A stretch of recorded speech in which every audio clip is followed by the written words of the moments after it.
What others? Explain why you think other people should read this book. Include details and examples to support your explanation.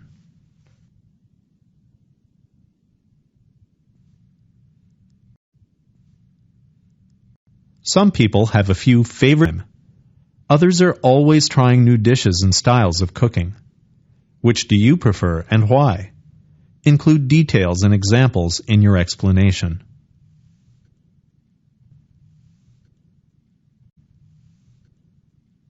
Now listen to two students. Have you heard about the proposal to limit our course load? Yeah, but I don't really see why it's necessary. I don't either. So what if people want to take more than 20 credits? I've done it twice already, and I never had any problem finishing the work. It's hard. I mean, you're working all the time.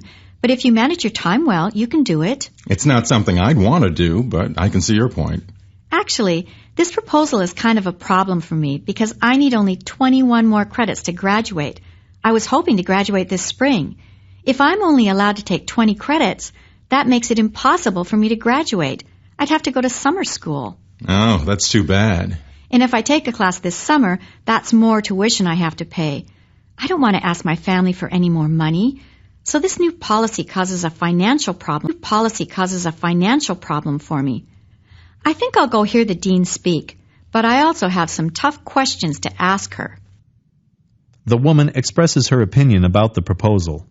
State her opinion and explain the reasons she gives for holding that opinion. Now listen to part of a talk in. Now we have evidence that forest fires are a factor in climate change.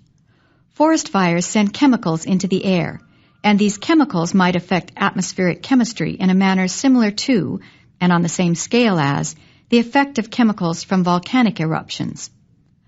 Like the ash from volcanic eruptions, the smoke from forest fires spreads over large areas and goes very high. New data show that smoke can reach the upper levels of the atmosphere. The smoke from a forest fire in Canada reached into the stratosphere, and sulfurous chemicals from the fire caused effects similar to what we see after a volcanic eruption. What happens is, powerful rising air currents in the thunderstorms carry fire debris up into the upper atmosphere, where the sulfur and other chemicals can affect conditions. Some of the effects are cloud formation and climate change. We're still in the early stages of understanding the role of forest fires in climate change. Yet these 2 points are clear. First, the effect of fires on climate is likely to grow as warming temperatures cause more fire outbreaks in northern latitudes. Second, there's an important difference between volcanoes and forest fire. We can't control volcanic eruptions, but we can control and reduce the number of wildfires. Explain how forest fires are related to climate change, and compare this to the effect of volcanic eruptions. Now listen to a conversation between. Hi, Professor Hogan, do you have a minute? Of course, Dustin. What can I do for you? I have trouble remembering the material from class. When I listen to your lectures, I understand everything, but then I always forget it during the tests. Do you take notes in class? Yes, but sometimes I can't understand my notes when I look at them later. I can suggest a couple of things.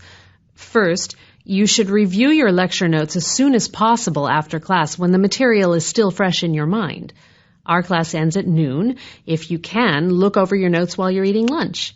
That's a good time to underline things and make notes to yourself about things to look up later or ask about in class. Okay. And the other thing is to get enough sleep. Take a short nap, not in class, but after you've been studying for a few hours. But won't I forget what I just studied? Believe it or not, sleeping helps you remember what you just studied. So it's a good idea to study in the evening and then get a good night's sleep. Describe the man's problem and the 2 suggestions the professor makes about how to solve it. What do you think the man should do, and why?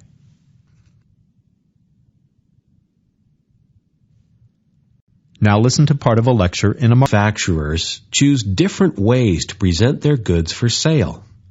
The 3 main ways of selling goods are direct sales, retail sales, and wholesaling. Direct sales take place away from a store. Direct sales usually take place in the customer's home, although sometimes it's in a business setting. Direct sales include the activities of door-to-door salespeople and real estate agents. Other examples are catalog shopping, telemarketing, and at-home internet shopping. The second type of sales, retail sales, take place in stores. Department stores, discount chains, supermarkets, hardware stores, car dealerships, drugstores, convenience stores, all of these are retail stores where consumers directly purchase small quantities of goods. Most manufacturers choose to sell their products through retail stores because they're a convenient way for consumers to buy. Consumers can inspect merchandise and take their purchases with them. They can exchange or return things easily. They can ask sales clerks for advice about products or about how something works. The third type of sales is wholesaling, where goods are sold below the retail or direct sale price. Wholesale prices are lower because customers are buying in large quantities or in a low overhead setting. Wholesalers operate in a variety of ways. Some have their own outlet stores where they sell directly to consumers. Others send sales representatives to retail stores that buy goods at wholesale prices and then mark them up for resale. Because it's difficult for a manufacturer to contact every buyer directly, wholesaling is the most practical method for the widespread distribution of goods. Using points and examples from the lecture, explain the three main ways that manufacturers sell goods to consumers.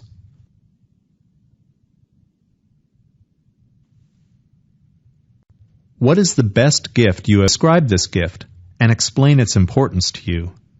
Include details and examples in your explanation.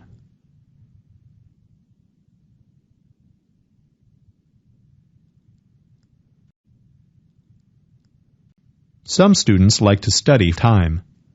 Others divide their study time into many shorter sessions. Which method do you think is better for studying and why? Include details and examples in your explanation.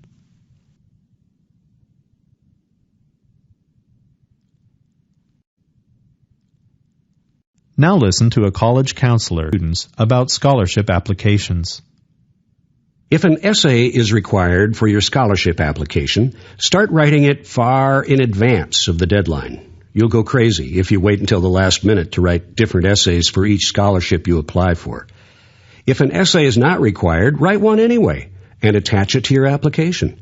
Compose a general statement that tells why you want to follow a particular program of study, and then explain how your talents and interests match what the program has to offer. Doing this will let the scholarship committee understand more about you and your goals, and may boost your chance of winning the scholarship. Regarding letters of recommendation, ask people for recommendations early, before they're flooded with other requests.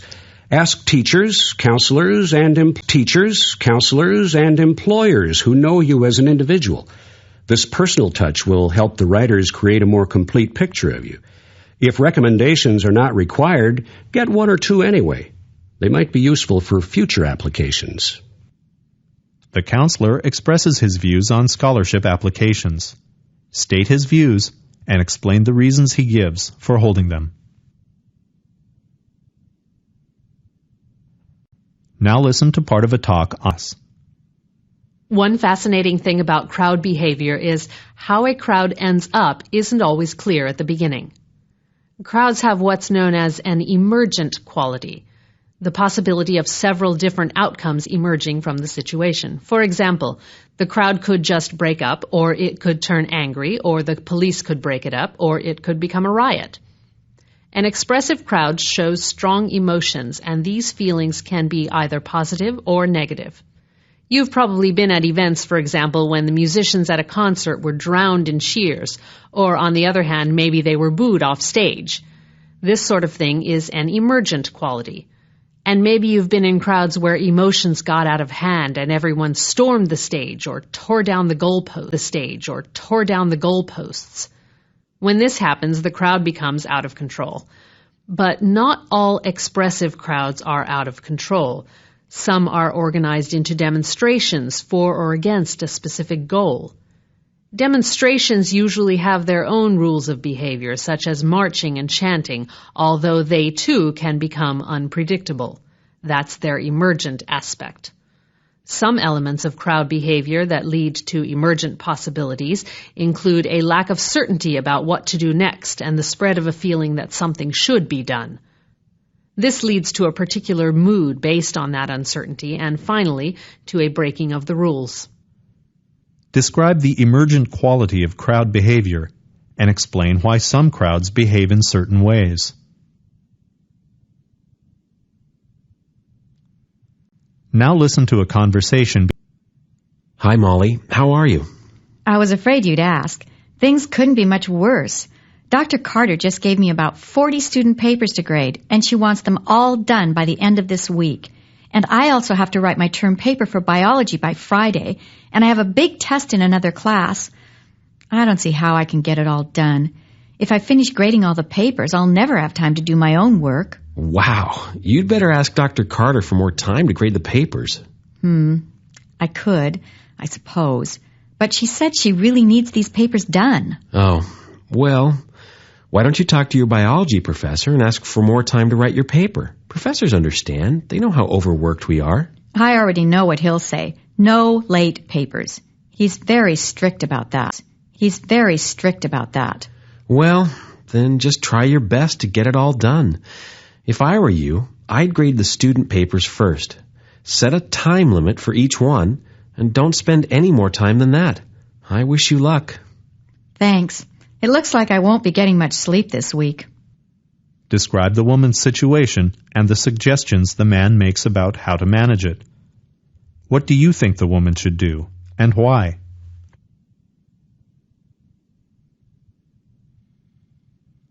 Now listen to part of a lecture in the professor is discussing abiotic factors in ecosystems.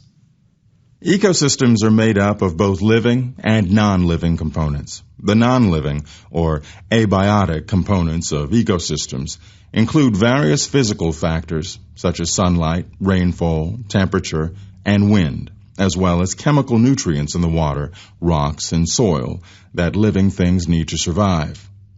Sunlight provides the energy that drives ecosystems, and almost all forms of life get their energy from sunlight. Plants use sunlight directly in photosynthesis. Light is important to the development and behavior of many plants and animals that are sensitive to the relative lengths of day and night. The length of daylight is a signal for seasonal events, such as the flowering of plants and the migration of birds. Rainfall and temperature affect habitats and food supplies in several ways. Climate greatly influences the plant community, which then determines the availability of food, nest sites, and shelter for animals. Air temperature is an important factor because of its effect on biological processes and the ability or inability of organisms to regulate their body temperature. Only some plants and animals can maintain an active metabolism at very low or very high temperatures. The abiotic factor of wind increases the effects of air temperature on organisms by increasing heat loss, what we call the wind chill factor. Wind also causes water loss in organisms by increasing the rate of evaporation in animals and transpiration in plants. Rocks and soil are important abiotic components of ecosystems. Their physical structure and chemical composition limit the populations of plants and also the animals that feed upon plants. Thus, rocks and soil contribute to the irregular distribution of plants and animals in ecosystems. Using points and examples from the lecture, explain how various abiotic factors in ecosystems affect plants and animals.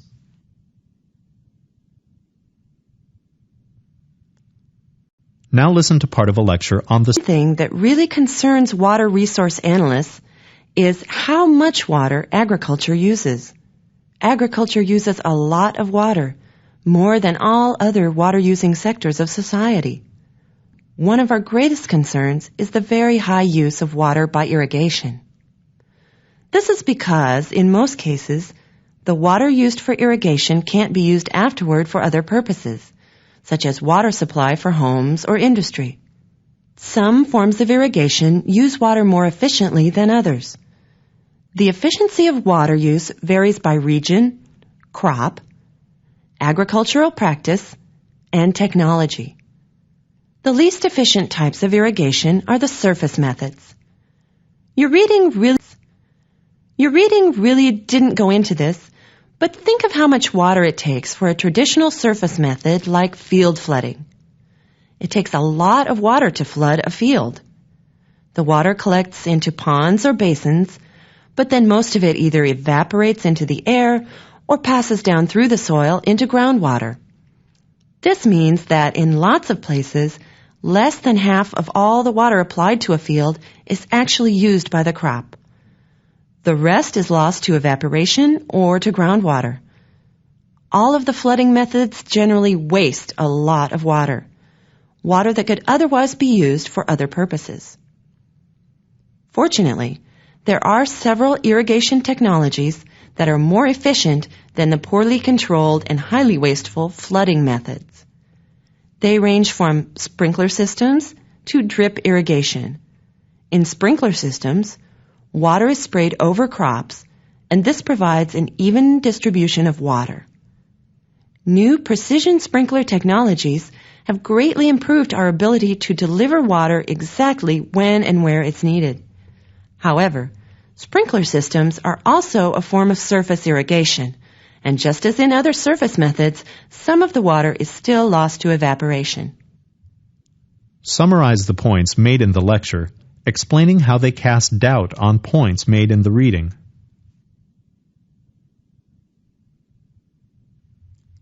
Now listen to a professor talk about Your cornea can be injured by any number of causes.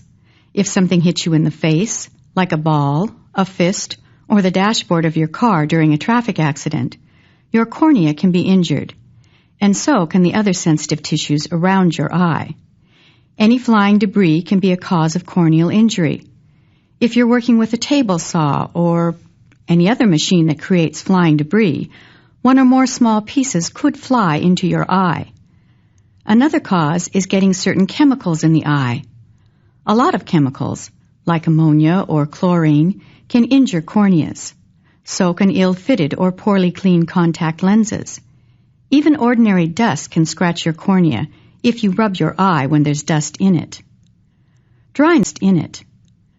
Dryness or allergies can cause your cornea to become inflamed. Corneal ulcers can result from injury or chronic dryness, or from infection with a virus, bacteria, fungus, or protozoa, or, this is rare, from a nutritional deficiency. You can get the corneal injury known as keratitis if you wear hard contact lenses for too long, or if your eyes are exposed to too much ultraviolet light. If you have keratitis, it means the cells on the outer layer of your cornea die. A common cause of keratitis is overexposure to ultraviolet light, which can come from the sun, a sun lamp, or even a welding arc. If the cause is exposure to ultraviolet light, the symptoms might not show up until a couple of hours after the exposure stops. Keratitis can be treated. Your eye doctor might prescribe antibiotic ointment or drops, or artificial tears, and you might have to wear an eye patch until your cornea can heal. Describe the causes and consequences of corneal injuries and ulcers, and explain how these problems are treated.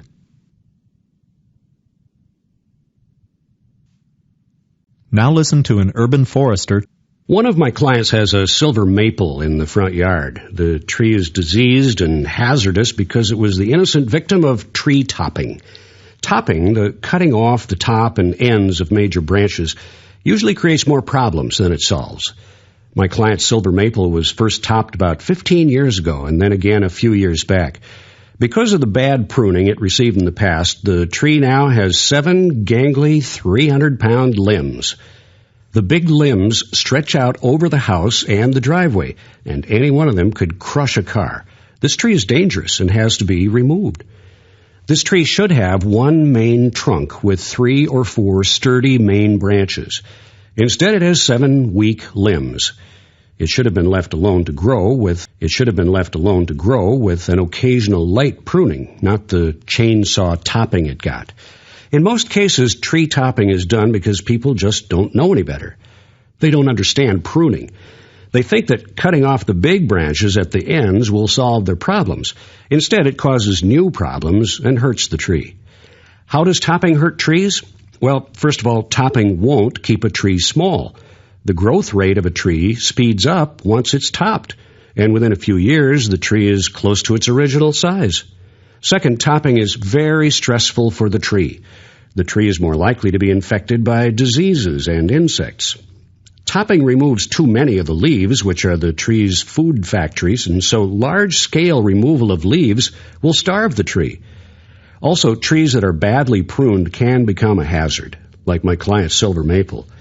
The shoots that grow back after topping are weak limbs that break off easily in wind and snowstorms. And finally, topping a tree destroys its natural shape. It turns a beautiful branching tree into an ugly eyesore. Of course, there are times when tree topping has to be done, but usually topping creates more problems than it solves, and it's the perfect example of bad pruning. Summarize the points made in the talk, explaining how they depart from good pruning practices. One thing that really concerns is how much water agriculture uses. Agriculture uses a lot of water, more than all other water-using sectors of society. One of our greatest concerns is the very high use of water by irrigation. This is because, in most cases, the water used for irrigation can't be used afterward for other purposes, such as water supply for homes or industry.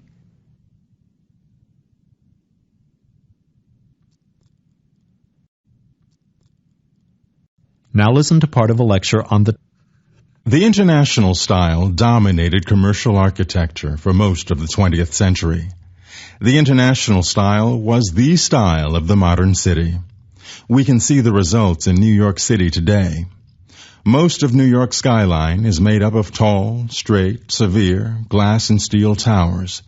These towers so completely dominate the cityscape that they shade the city's streets.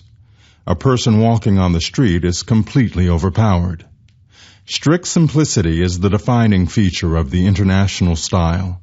But it takes the idea that form must follow function. It takes this idea to an extreme. In the hands of a true master, the style has creative potential. However, there aren't that many true masters. And starting almost immediately, what we saw was the uglification of the office building, to the point where the glass box became not only ugly, but also ridiculous. The international style started an explosion of cheap imitations. Take the UN Secretariat building. It's a beautiful building on its own. It has an elegance that commands respect. But this type of beauty was turned into something cheap and vulgar because we saw too much of it. It lost its elegance and became, well, a little boring. The philosophy of the international style is summed up in the familiar phrase, less is more. But is less really more? Less is more inspired thousands of starkly simple buildings. In large numbers, and especially when they dominate a city skyline, these buildings can be ugly and uninspiring, even cold and unfriendly, more machine than human. Critics of the international style saw its ugliness very early on. The glass box received a great deal of negative criticism, not only from the public, but also from professional architects. One of the greatest architects, Frank Lloyd Wright, said, "Less is more, where more is no good." Robert Venturi was even harsher when he said, "Less is a bore." Summarize the points made in the lecture, explaining how they agree or disagree with points made in the reading.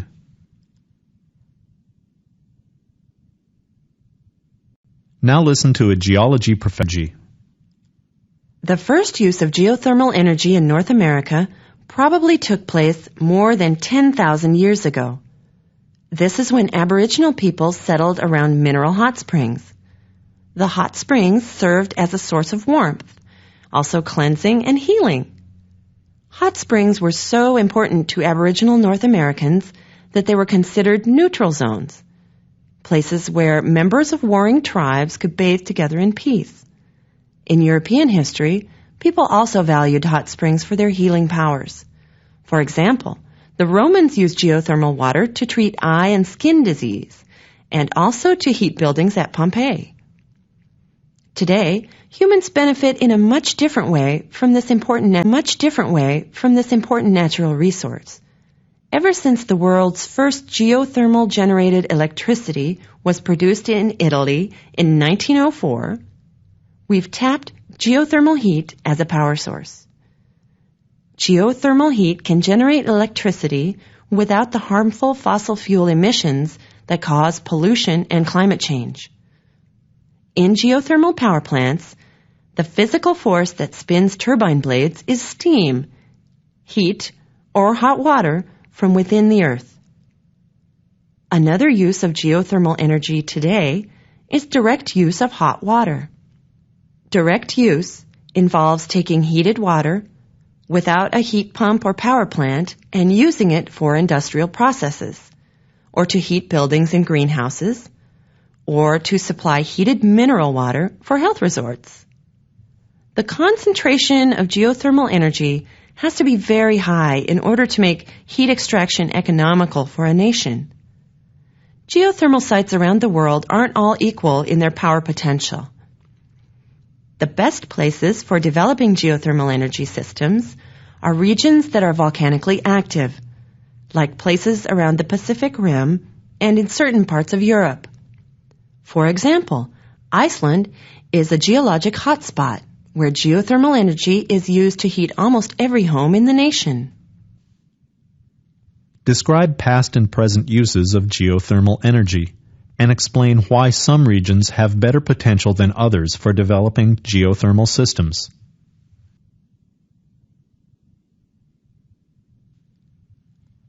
Now listen to part of a talk in Research has taught us a lot about the motivation of workers. We've learned that workers have needs and expectations that go beyond economic concerns. We know, for example, that an informal social organization among workers is important. If you ask 10 people what they like or don't like about their job, around 8 will mention the people they work with. The small work group fills important social and emotional needs of workers. By definition, the small work group, I mean a group of usually around 3 to 15 people with one lead person. And what takes place within that group affects attitudes, motivation, productivity, and the quality of the company's product or service. Managers have to face this reality if we want to have a highly motivated workforce. We have to accept that workers deserve to have a voice in the decisions that affect them. For example, workers should be able to participate in the setting of goals and the evaluation of results. If workers have a say, especially within the work group, they feel a greater sense of pride in their work. Workers need a sense of security and community in the workplace. Security comes from confidence in the system that they're part of, the quality of the product or service they provide, and the reputation of the company. A sense of community grows when workers get recognition for their accomplishments and when they believe their skills are being well used. A lot of people resent the big impersonal systems that dominate their lives. They feel angry at the unseen power holders in management, at the administrators who make decisions about them but don't actually know them. And people feel alienated when they have no voice.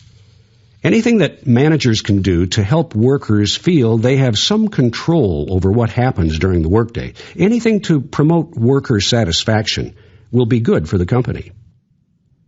Summarize the points the professor made in the talk, explaining how they support points made in the reading.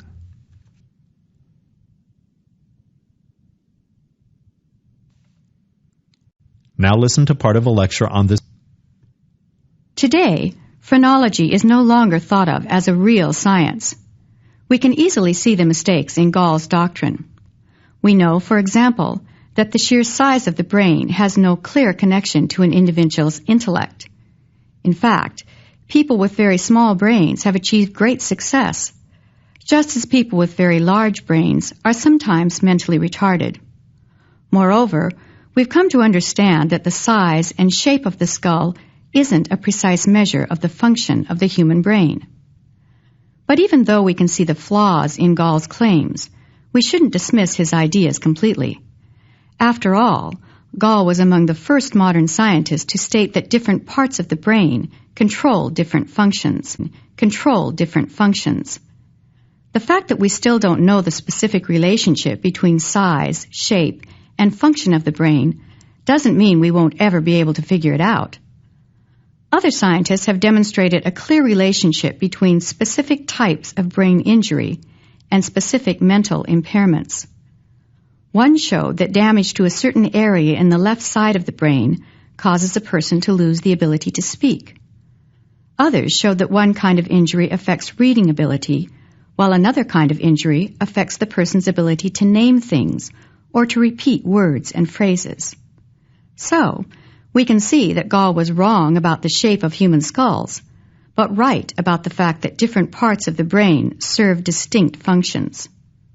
Gall was right about other things, too. For example, he claimed that we don't have general mental powers, but instead we have several different forms of power for each of our mental abilities. What he meant was, each of us has many separate skills for memory, language, music, vision, etc. And in the 200 years since Gall, there have been several other theories of multiple forms of intelligence. Summarize the points made in the lecture, explaining how they either support or refute points made in the reading.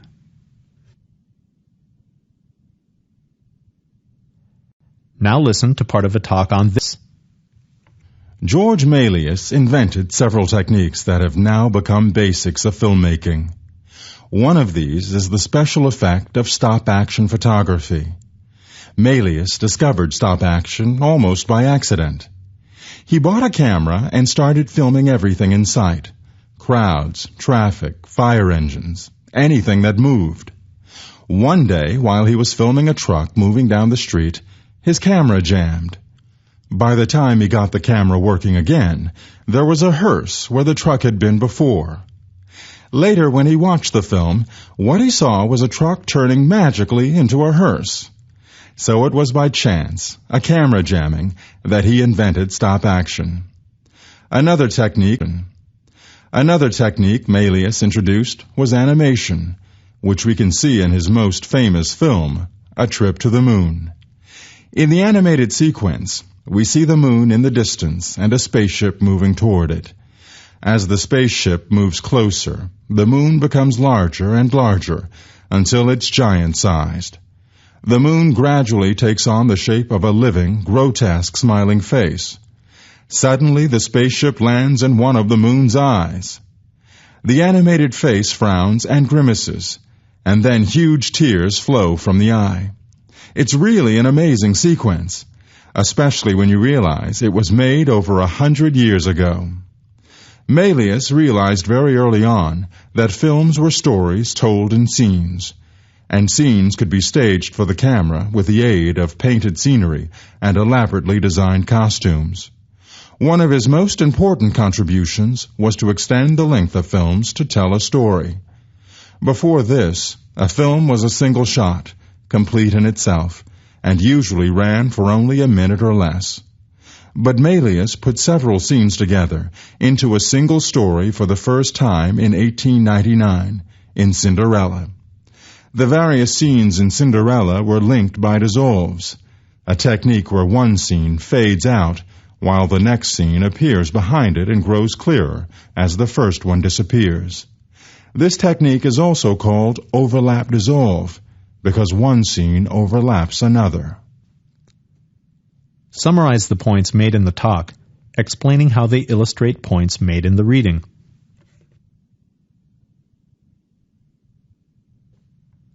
Now listen to part of a lecture in a... As soon as we developed antibiotics, new strains of bacteria appeared that were resistant to some or all of the drugs. Hospitals started using antibiotics regularly in the 1950s, but resistance started appearing within a few years. Today, 1/3 of the patients in hospitals are on antibiotics. But antibiotic resistance is increasing the danger of hospital infections to the point where people are almost safer staying home than going to a hospital. In the 40s, penicillin really was a wonder drug. Back then, you could give a patient with bacterial pneumonia 10,000 units of penicillin 4 times a day and cure the disease. Today, you could give 24 million units of penicillin a day, but the patient might still die. Why? Well, in a way, bacteria are smarter than us. They evolved to counteract any drug we attack them with. A lot of bacteria are now completely resistant to penicillin. Bacteria can evolve very effective weapons against antibiotics. Some of them develop enzymes to match every antibiotic we throw at them. All these weapons and counterweapons match one another, just like the weapons in a real military warfare. So, no matter what antibiotic we use, the bacteria will come up with a way to make it useless. How does this happen? Well, if you douse a colony of bacteria with an antibiotic, the colony will be killed. That is, all except for a few cells. A few cells will survive because they carry a resistance gene for that particular antibiotic. The surviving cells quickly multiply, and they pass along this lucky gene to their offspring. And soon you have a new strain of bacteria that's resistant to that drug. One consequence of antibiotic resistance is the reappearance of tuberculosis as a major illness. 20 years ago, doctors thought tuberculosis was a defeated disease. Since then, however, new cases of tuberculosis have increased by 20%. And several strains of the disease are resistant to any drug we can attack them with. Summarize the main points made in the lecture, explaining how they differ from points made in the reading.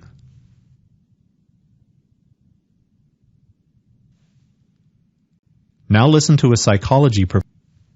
Scientists who study animal behavior have always had a problem coming up with a reasonable definition of self-awareness. Is self-awareness the same as self-recognition? If an animal recognizes itself in a mirror, does that mean the animal is self-aware? The mark test has been repeated on many different species. The results of experiments on other animals at first seem consistent with the idea that self-recognition is a higher mental ability that only humans and the great apes possess. But further testing with chimpanzees produced results that were inconsistent.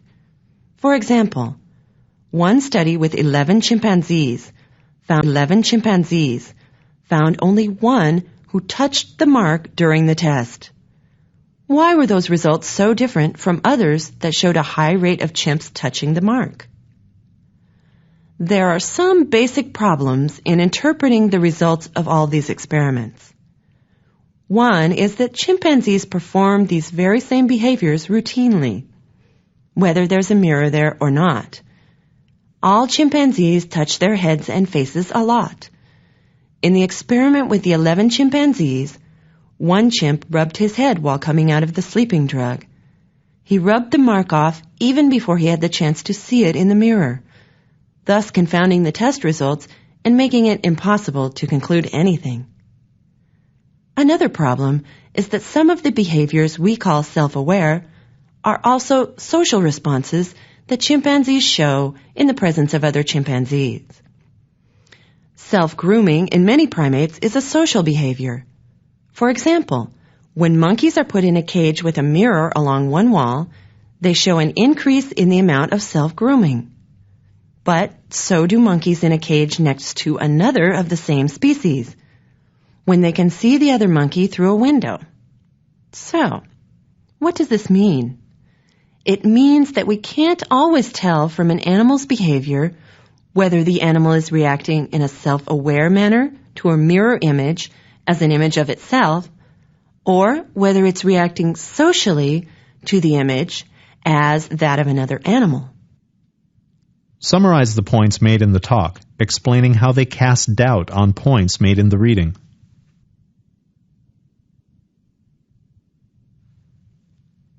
Now listen to part of a lecture on The main advantage of wind power is that it's a clean source of energy. Wind power can decrease our dependence on fossil fuels, which is critical to the health of all living things. Using wind power instead of coal, oil, and gas means fewer emissions of greenhouse gases like carbon dioxide. It also means lower emissions of sulfur and other gases that cause smog and acid rain. So, more wind power means less smog and soot, less acid rain, and fewer emissions that contribute to global warming. Wind power is also getting affordable enough to compete with inexpensive coal and oil. This is because better turbine technology has helped reduce the cost of wind energy by more than 80% since the 1980s. In several places around the world, energy companies offer wind-generated electricity at a cost that's almost half the cost for coal power and around 1/5 the cost for nuclear power. And where coal and nuclear power both threaten the environment, wind power is clean. However, even though wind energy is now more affordable, more available, and pollution-free, it does have some disadvantages. One is that wind power has the same lack of energy density as direct solar radiation. Wind as a source of power is very spread out, and this means it would take large numbers of wind generators, and thus large amounts of land, to produce heat and electricity in useful amounts. We can't build wind turbines everywhere, simply because lots of places aren't windy enough to generate power. Another disadvantage is the high number of birds killed by the blades on wind turbines. One study found 182 dead birds on a wind farm in California. The wind industry is responding by modifying the equipment so it's safer for birds. They're coming up with solutions like reducing the number of places for birds to sit on turbines, spacing the turbines farther apart, and painting patterns on the blades that contrast with the surrounding landscape, so the birds can see the blades and will avoid flying into them. Summarize the advantages and disadvantages of wind power discussed in the lecture, explaining how they agree with or depart from points made in the reading.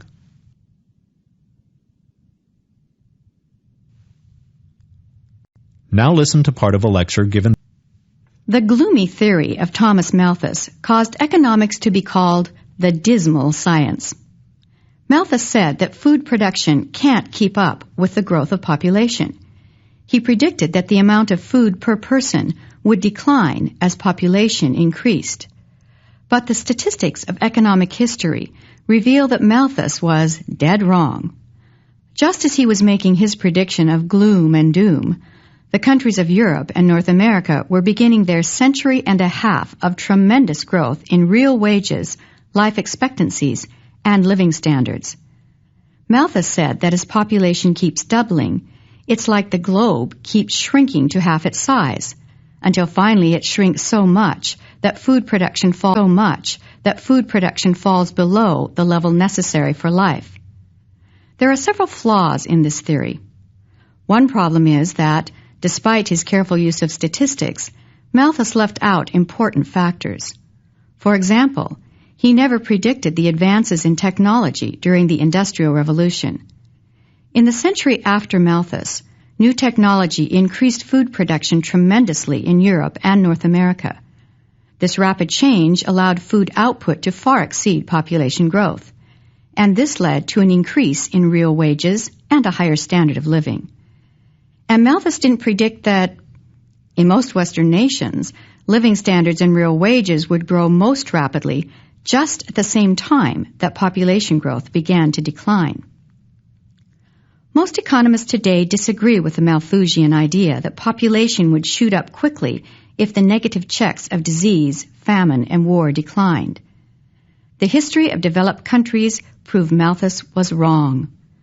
Because of improvements in education and birth control, population growth has stabilized in most developed countries. Malthus and his followers have been criticized on several grounds, but especially for ignoring the possibility of technical advance and for overlooking the importance of education and birth control as a way to lower population growth. Summarize the points made in the lecture, explaining how they contradict points made in the reading.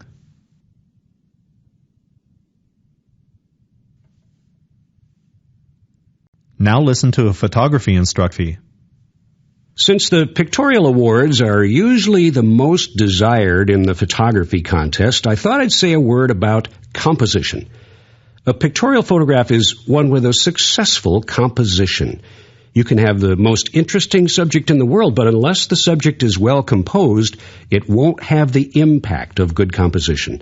For example, you can have a shot of a beautiful child sitting on a bench in the park, but if the signpost behind her looks like it's growing out of her head, it's not a good composition.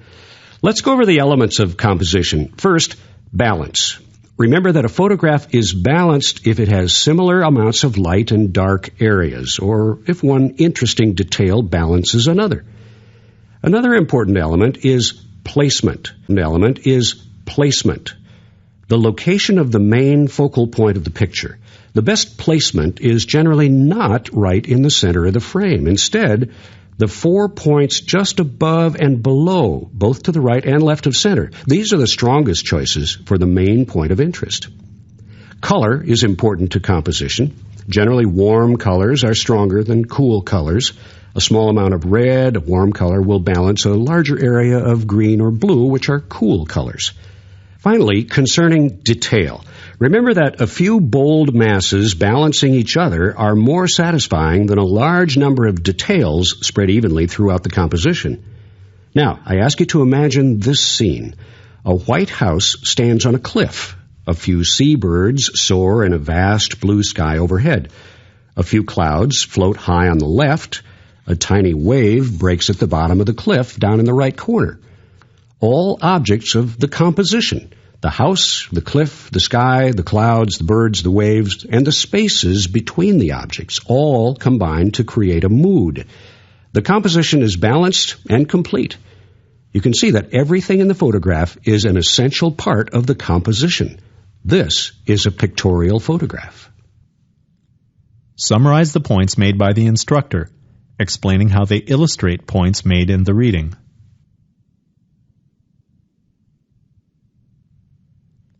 Now listen to a psychology. So, when children grab for their favorite toys, what's guiding them? Is it social conditioning or is it nature? Research shows that 2-year-old boys like to play with dolls and kitchen sets as much as little girls do. Still, by age 5 or so, most will tell you those toys are for girls. The older they get, the more children will say that a certain toy is either for girls or for boys. How do they learn this? Are they really conditioned by society in a sexist scheme, as the reading suggests? I believe, and research supports this, that a child's choice of toys is a natural occurrence, not a sexist plot by society. Studies show that monkeys, like children, pick their toys based on gender. When male and female monkeys were given a wide choice of toys to play with, male monkeys spent more time playing with cars and balls, and females spent more time with dolls and pots. In one study of human children, researchers observed children playing with toys in a preschool class. There were 8 boys and 3 girls in the class. During the hour for free play, 2 of the girls usually went straight to the kitchen area and stayed there most of the hour. 1 girl usually sat at the table coloring and drawing pictures. The boys usually spent most of the hour with blocks, building towers and then knocking them down. I'll briefly summarize the rest of their findings. First, they observed that younger children of both sexes play with both dolls and trucks, with no apparent thought of being a boy or girl. But around age 5, the boys start moving away from kitchen play and the girls start ignoring cars and trucks. Older kids of both sexes like blocks. And sometimes kids will hear that they shouldn't play with something because it's a boy or girl toy. Sometimes an older kid tells them, sometimes it's a parent. So, it seems that parents and older children do reinforce the gender stereotypes to some extent. But still, despite some minor evidence of social conditioning, the research supports the idea that most boys and girls are naturally drawn to different types of toys, and it doesn't matter what their parents and society teach them. Summarize the points made in the talk, explaining how they agree or disagree with points made in the reading.